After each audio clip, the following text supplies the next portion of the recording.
بسم اللہ الرحمن الرحیم۔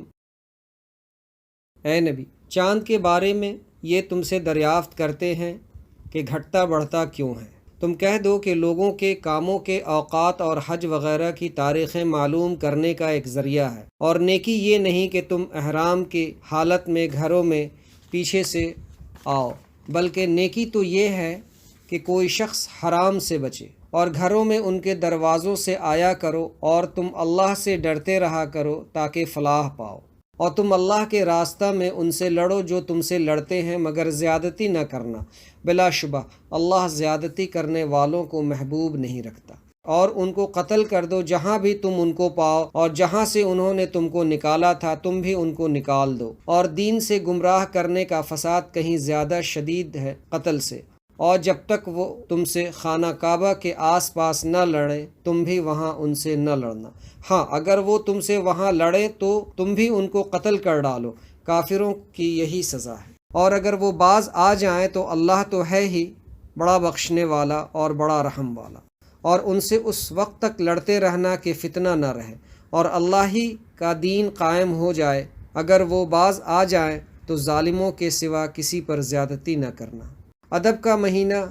اوز ہے ادب کے مہینہ کا، اور ادب کی چیزیں ادب کی چیزوں کا بدلہ ہے۔ پس اگر تم پر کوئی زیادتی کرے تو تم بھی ویسی ہی زیادتی کرنا جیسی انہوں نے تم پر کی تھی، اور اللہ سے ڈرتے رہنا، اور تم جان لو کہ اللہ محض اللہ سے ڈرنے والوں کے ساتھ ہے۔ اور اللہ کی راہ میں خرچ کیا کرو، اور اپنے آپ کو اپنے ہاتھوں ہلاکت میں نہ ڈالو، اور نیکی کیا کرو، بلا شبہ اللہ نیکی کرنے والوں کو اپنا محبوب رکھتا ہے۔ اور اللہ ہی کی رضا کے لیے حج پورا کرو اور عمرہ پورا کرو، اور اگر تم راستہ ہی میں روک لیے جاؤ تو جو بھی تم قربانی آسانی کے ساتھ کر سکو کر ڈالو، اور جب تک قربانی اپنے مقام پر نہ پہنچ جائے تم سر نہ منڈاؤ۔ اگر تم میں کوئی بیمار ہو یا اس کے سر میں کوئی تکلیف ہو تو وہ اگر سر منڈا لے تو اس کے بدلے روزے رکھے یا صدقے دے یا قربانی کرے۔ پھر جب تم کو سکون ہو جائے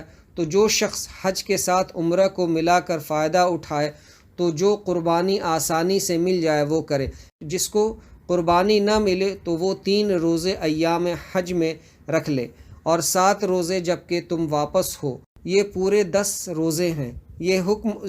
اس کے لیے ہے جس کے اہل و عیال مکہ میں نہ رہتے ہوں، اور اللہ ہی سے ڈرتے رہو، اور جان لو کہ اللہ تو ہے ہی بڑا عذاب دینے والا۔